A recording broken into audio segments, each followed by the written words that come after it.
মির্জা গালিব তার কথাই বলেছিলেন, সারাটা জীবন কেটে গেল, কিন্তু এক কথার মানে আজ বুঝলাম না গালিব, আমরা যাদেরকে ভালোবাসি তারাই কেন আমাদেরকে কদর করে না। আসসালামু আলাইকুম বন্ধুরা, কেমন আছেন? চলে এসেছে একটি ভিডিও নিয়ে। এটা ঈদের দুদিন পরের ভিডিও।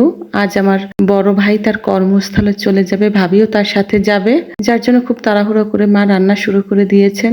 মাত্র কয়েকদিনের জন্য তারা এসেছিল, আবার চলে যাচ্ছে। আসলে চাকরি যারা করে তাদের ইচ্ছে করলেই দীর্ঘ সময় বাড়িতে থাকতে পারে না তারা। যাই হোক, এখানে আমার ভাইয়ের পছন্দ বেলে মাছ ভাজা হচ্ছে, আর আমাদের পুকুরের পাঙাশ মাছ আমার ভাইয়ের ছেলে পছন্দ করে, যেহেতু এই মাছটিতে একটু কাটা কম, এজন্য ওর জন্য পাঙাশ মাছটা রান্না করা হচ্ছে। যেহেতু ভাবি বাচ্চা ছোট, বাসায় যে রান্না করতে ভাবির কষ্ট হয়ে যাবে, এর জন্য একটু বেশি বেশি রান্না করছে। কিছুটা ভাবিকে দিয়ে দেওয়া হবে যেন রাত্রে খেতে পারে তারা, রাতে যাতে ভাবি রান্না করা না লাগে, এর জন্য রান্না করে মা দিয়ে দেবেন ভাবির সাথে। পাঙাশ মাছে হলুদ মরিচ মাখিয়ে খুব সুন্দর করে ভেজে নিয়েছি। পাঙাশ মাছটা টমেটো দিয়ে মাখা মাখা রান্না করা হবে। বেলে মাছটা টমেটো কষিয়ে বেলে মাছটা দিয়ে দিয়েছি এবং মাছটা ভাজা ভাজা নিব। এই পাশের চুলায় করলা ভাজি করা হচ্ছে। মা, আমি, ভাবি, আমরা তিনজনে খুব তাড়াহুড়ো করে রান্না করছিলাম। কড়াইতে তেল দিয়ে মশলাপাতি দিয়ে এবার খুব সুন্দর করে কষিয়ে টমেটো দিয়েছি। এবার ভাজা পাঙাশ মাছগুলো উপর থেকে দিয়ে দেওয়া হচ্ছে। এটাও বেশ ভাজা ভাজা করা হবে, ঝোল রাখা হবে না, যেহেতু দূরের পথে নেওয়া হবে। মা ভাইয়ের জন্য দেশি মুরগি রেখেছিলেন, দেশি মোরগের মাংসটা মশলাপাতি মাখিয়ে ম্যারিনেট করে রেখেছিলেন। মুরগের মাংসটা কষানো হচ্ছে, টুকরা রান্না করা হয়েছে, সবকিছুর ভিডিও করা হয়নি।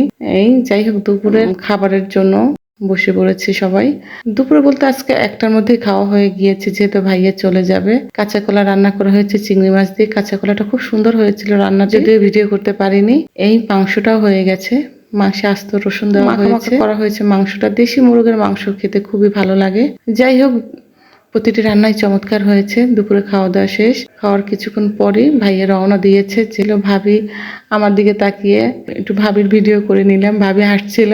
যাই হোক, ভাবি বাচ্চা থেকে গাছ নেয় কিন্তু বাচ্চাতে পারে না, এবারও নিয়েছে বিভিন্ন রকমের গাছ। আমার বাবা ভাবির জন্য দিয়ে দিচ্ছে। খুব সুন্দর করে বেঁধে দিয়েছে, যে যাত্রাপথে যেন অসুবিধা না হয়। এখন সবাই মিলে ফ্যামিলি ফটো তুলবো, কিন্তু আমার ভাইয়ের ছেলে কিছুতেই আসবে না, নিহান। সে বলছে না, আমি ছবি তুলবো না, আমার ছবি তুলতে ভালো লাগে না। যাই হোক, তারপর জোর করে কিছুটা ছবি তোলা হয়েছে।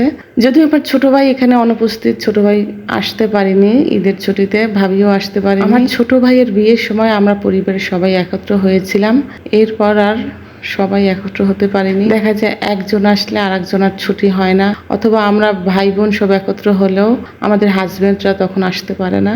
যাই হোক, খুবই দুঃখজনক। সর্বশেষ আমার ছোট ভাইয়ের বিয়েই আমরা সবাই একত্রিত হতে পেরেছিলাম। নিহানের আকিকা হলো, তখনও সবাই আসতে পারেনি। যাই হোক, চলে গেল, মনটা খুব খারাপ লাগছে। নিহানের হাতের প্লেনটা আমি বানিয়ে দিয়েছিলাম। রাতে ফোন দিয়ে বলে, ফুপি তোমার প্লেনটা পানিতে উড়িয়ে দিয়েছি। ওদের যেতে অনেকটা পথ, লঞ্চে যেতে হয়। যাই হোক, দোয়া রইল অনেক। আগামীকাল আমার চাচাতো ভাইয়ের বিয়ে, সেই অনুষ্ঠানেও থাকতে পারলো না। মা তরমুজ কেটে দিয়েছে, সন্ধ্যায় চা করে দিল। তরমুজ খেয়েছে। তরমুজটা খুব মিষ্টি হয়েছে, এটা আমার শাশুড়ি এনেছিলেন সেই তরমুজটা। যাই হোক, ধন্যবাদ ধৈর্য ধরে ভিডিও দেখেছেন, অনেক ধন্যবাদ সবার জন্য দোয়া ও শুভকামনা রইল। আসসালামু আলাইকুম।